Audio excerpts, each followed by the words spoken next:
महादेव की भविष्यवाणी से खौफ में देवभूमि। देवभूमि पर दिखेगा बिजली महादेव का प्रकोप। देवभूमि से देश को भुगतने पड़ेंगे गंभीर परिणाम। देवता की भविष्यवाणी से टेंशन में सुखू सरकार। देखिए सिर्फ धर्म ज्ञान पर।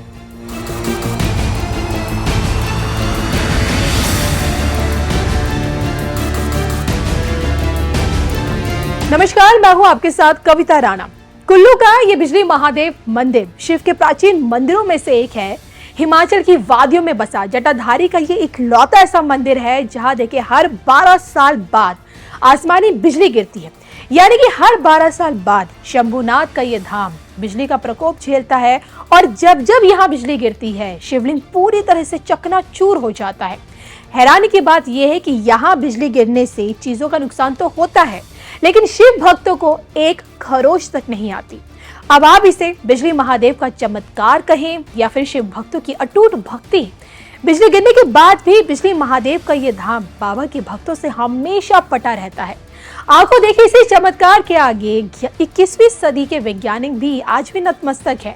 यहाँ शिवलिंग पर बिजली गिरते हुए पूरी दुनिया देखती है। आलम यह है कि खंड खंड हो चुके शिवलिंग को खाद्य सामग्री और मक्खन के लेप से जोड़ा जाता है और फिर जो शिवलिंग टूट चुका होता है वही शिवलिंग बाद में अपने आप जुड़कर अपने पुराने स्वरूप में आ जाता है।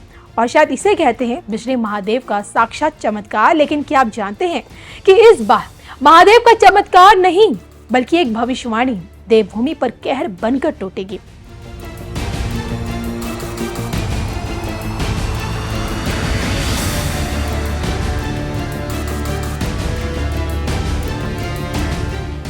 अब की बार अगर समय रहते हुए नहीं रोका गया तो बिजली महादेव की विकराल भविष्यवाणी विध्वंसक साबित हो सकती है। ऐसा क्या है जिसे नजरअंदाज करने पर बिजली महादेव की भविष्यवाणी के गंभीर परिणाम झेलने पड़ सकते हैं पूरे देश को? ये जानने के लिए बने रहिए सिर्फ और सिर्फ धर्म ज्ञान के साथ। देवभूमि पर दिखने लगा देवता का प्रकोप। बिजली महादेव मंदिर में आने लगी दरारें। बिजली महादेव रोपवे पर बचा घमासान। टेंशन में प्रदेश की सुखू सरकार। देखिए सिर्फ धर्म ज्ञान पर।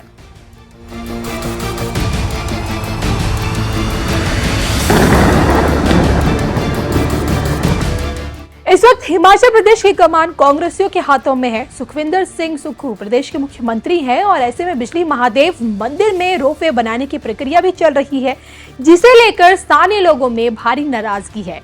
लोगों का यह कहना है कि मंदिर परिसर में रोपवे की व्यवस्था मंदिर के साथ एक प्रकार की छेड़छाड़ है, जिसे लेकर मंदिर की तरफ से की गई भविष्यवाणी में ये बताया जाता है कि अगर मंदिर के साथ किसी भी तरह की कोई छेड़छाड़ होती है तो उसका अंजाम दुनिया को देवभूमि से ही भुगतना पड़ेगा। और मौजूदा स्थिति ऐसी है कि अब बिजली महादेव मंदिर में दरारें आनी शुरू हो चुकी हैं और जिसके बाद शिव भक्तों को किसी अनहोनी का डर भी सताने लगा है। जी हाँ, इसी को लेकर बिजली महादेव कमेटी मथान का एक प्रतिनिधि मंडल डीसी कुल्लू आशुतोष गंज से मिला और उन्होंने कहा कि बिजली महादेव के रोपवे का निर्माण किसी भी सूरत में नहीं होना चाहिए और इस संदर्भ में देववाणी भी की जा चुकी है और प्रशासन से भी ये आग्रह किया गया है कि बिजली महादेव की भविष्यवाणी को नजरअंदाज ना करें, अन्यथा भयंकर परिणाम भुगतने के लिए आप तैयार रहें।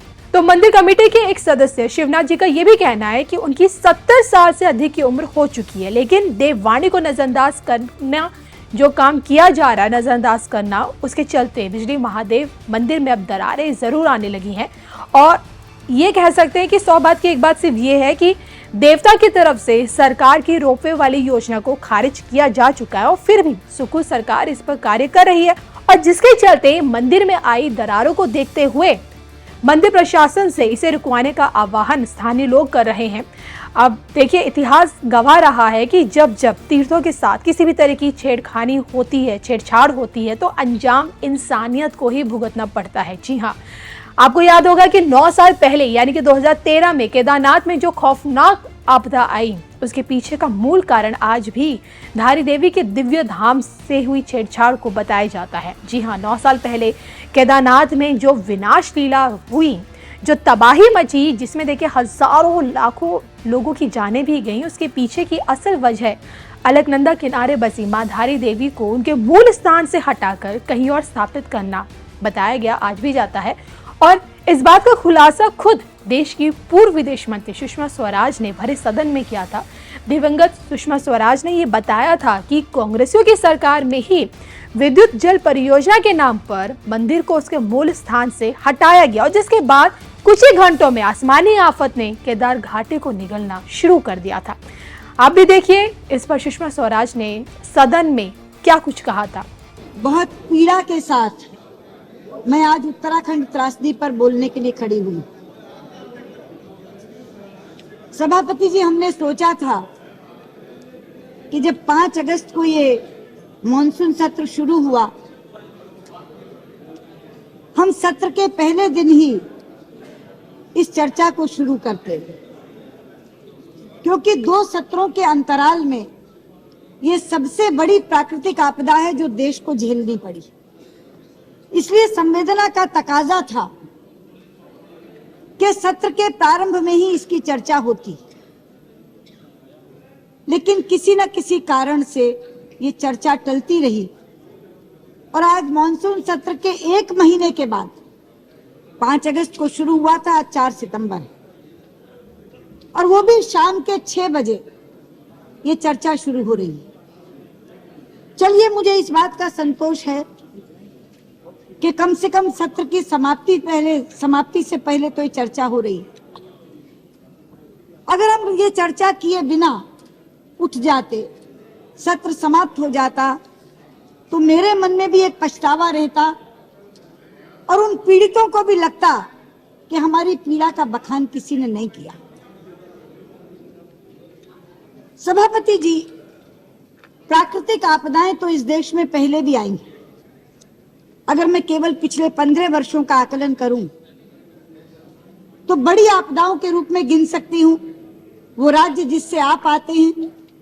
उड़ीसा में झंझावात आया, गुजरात में भूकंप आया, दक्षिण में सुनामी आया। ये ऐसी आपदाएं थी जिन्होंने क्षण भर में लोगों को लाख से खाक कर दिया, घर बार भी छीन लिया, रोजगार भी छीन लिया। लेकिन ये जो उत्तराखंड में आपदा आई, ये इन आपदाओं से 2 मायने में अलग है। एक तो इस मायने में अलग है कि उड़ीसा, गुजरात के दक्षिण का सुनामी, इनका भौगोलिक व्याप्त सीमित था। ये एक राज्य तक सीमित थी झंझावात और भूकंप। सुनामी दक्षिण के 3-4 राज्यों को प्रभावित कर रहा था, लेकिन उत्तराखंड की इस आपदा का व्याप पूरे देश में फैला। पूरे देश के लगभग सभी राज्यों के लोग इसमें प्रभावित हुए। ये पहला अंतर है। और दूसरा बड़ा अंतर है सभापति जी कि इस आपदा में हमने पराकाष्ठाएं देखी। कौन कौन सी पराकाष्ठा देखी? अगर एक तरफ प्रकृति के प्रकोप की पराकाष्ठा दिखी तो दूसरी तरफ लोगों की लाचारी की भी पराकाष्ठा दिखी। अगर एक तरफ सेना और अर्धसैनिक बलों के शौर्य की पराकाष्ठा दिखी तो दूसरी तरफ एयरफोर्स के पायलटों के धैर्य की भी पराकाष्ठा दिखी। अगर एक तरफ राज्य सरकार की अकर्मण्यता की पराकाष्ठा दिखी तो दूसरी तरफ लुटेरों की संवेदनहीनता की भी पराकाष्ठा दिखी। और इन पराकाष्ठाओं के कारण ये त्रासदी न भूतो न भविष्यति की श्रेणी में आकर खड़ी हो गई।